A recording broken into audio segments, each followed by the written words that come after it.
आसंतु एबे जानिबा 2025 मसिया डिसेंबर मासरे कर्कट राशि मासिक राशिफल। कर्कट राशि राशि चक्र चतुर्थ राशि। एही राशि अधिपति चंद्र महाग्रह और बृहस्पति महाग्रह यही राशि रे सिंहासन प्राप्ति बा उच्च स्थान। बृहस्पति उच्च स्थान कर्कट राशि रे होइतिबा स्थले जेउ समय रे अशुभ रे भ्रमण करती अधिक अशुभ फल दियंती नाही। बृहस्पति डिसेंबर 5 तारिख ठारू मिथुन राशि को वक्र गमन करिवे, जहाँकि कर्कट राशि को द्वादश बृहस्पति आपणकर मथा विचलित करिवो, किंतु कर्कट राशि सिंहासन प्राप्ति बृहस्पति होइतिबारु यह अधिक विपद आनिबो नाही। कथारे कथारे आपणकर मन रे क्रोध आसिबो, आपण क्रोध भाव को कंट्रोल करंतु।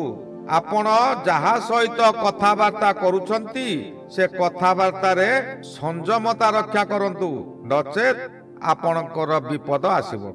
गुरु गुरुजन माननको प्रणाम करंतु, दैनिक तांकर सेवा करंतु। सेमानकर आशीर्वाद रहिले देवगुरु बृहस्पति मध्य आपणक उपरे संतुष्ट रहिबे। सेमानकर आशीर्वाद रहिले आपण कोनोसी विपद रे पड़िबे नाही।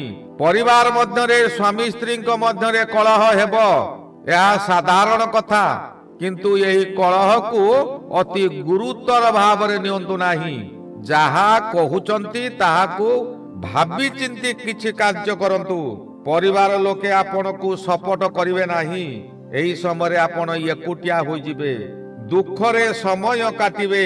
रवि महाग्रह एही समय रे पंचमर शेष भाग रे भ्रमण करुछंती।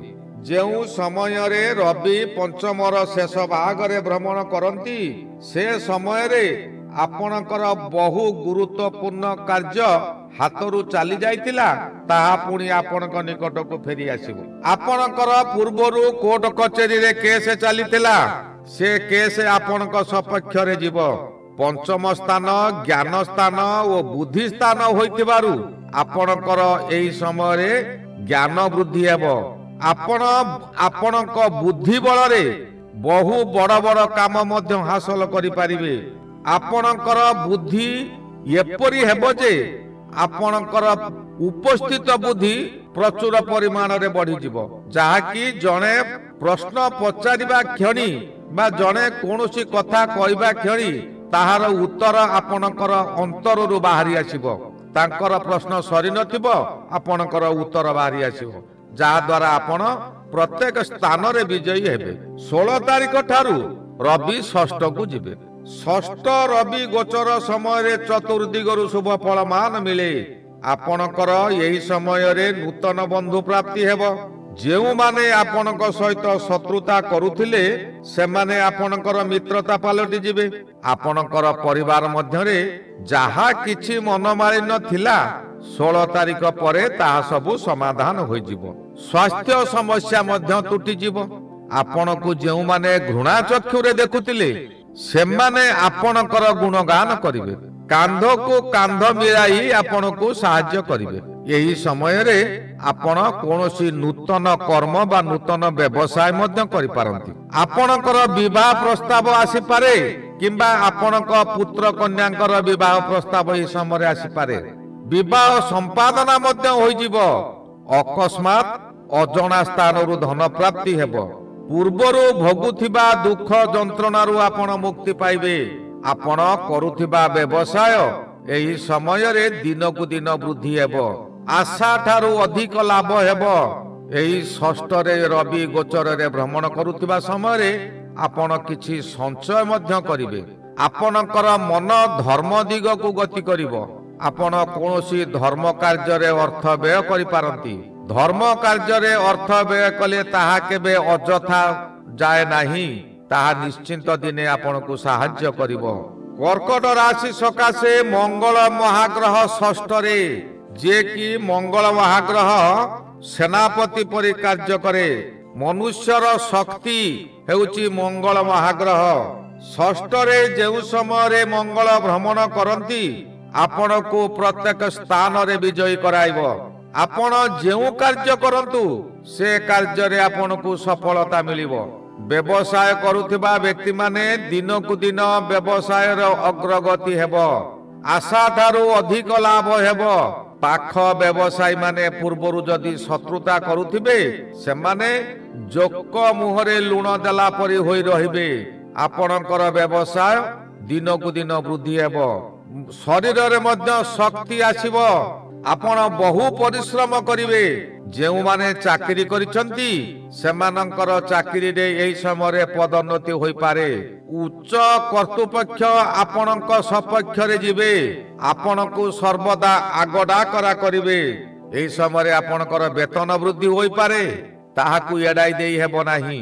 आपणकर शत्रु माने जेउ माने पूर्वरु प्रबल विरोध करुथिले, आपणकर शुभ समय देखि आपणकर व्यवसाय भल चालुथिबा देखि आपणक सहित हाथ मिलाइबे। किंतु सावधान, आपण तांकु शत्रु बोली भाबी पाखरु दूरेई दियंतु नाही।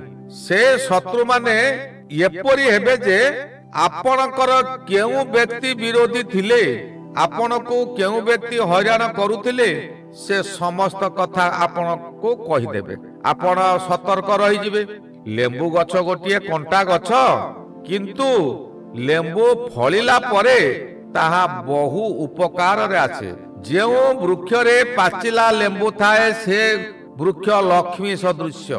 तेणु शत्रु मध्य कंटा सदृश्य, किंतु से शत्रु को मित्रता करि पारिले आपणकर लक्ष्मी प्रसन्न होंती। एही समय रे संतान मानकर कष्ट दूर हेबो। पूर्वरु संतान माने अमानिया होई जाउथिले, आपणक कथा को मानु नथुले। एही समय रे आपणकर कथा को अक्षर अक्षर पालन करिवे। आपणकर दिन गुडिक प्रायतः भलरे कटिबो। शुक्र महाग्रह जे कि शरीरर रूप सौंदर्य वृद्धि करे, सेही शुक्र महाग्रह 20 तारिख पर्यंत पंचम रे रहुचंती। 20 तारिख पर्यंत आपण को प्रत्येक दिगरु से साहाय्य करिवे। आमोद प्रमोद आनी देबे। जौन सुख प्रबल रु प्रबल मिलिबो, अर्थात स्वामी स्त्रींकर एक मन एक प्राण होई कार्य करिवे। प्रत्येक दिगरु सुख शांति मिलिबो, संतान सुख मध्य मिलिबो। संतान माने आपणकर आज्ञाव होई आपणकर आदेश को अपेक्षा करिथिबे। जेउ मानकर विवाह होई पारु नाही, एही समय रे शुक्र महाग्रह को शांति पाठ कले विवाह हो जाई पारे। शुक्र जेउ समय रे पंचम रे भ्रमण करुथांती, पंचम स्थान हेउची ज्ञान स्थान।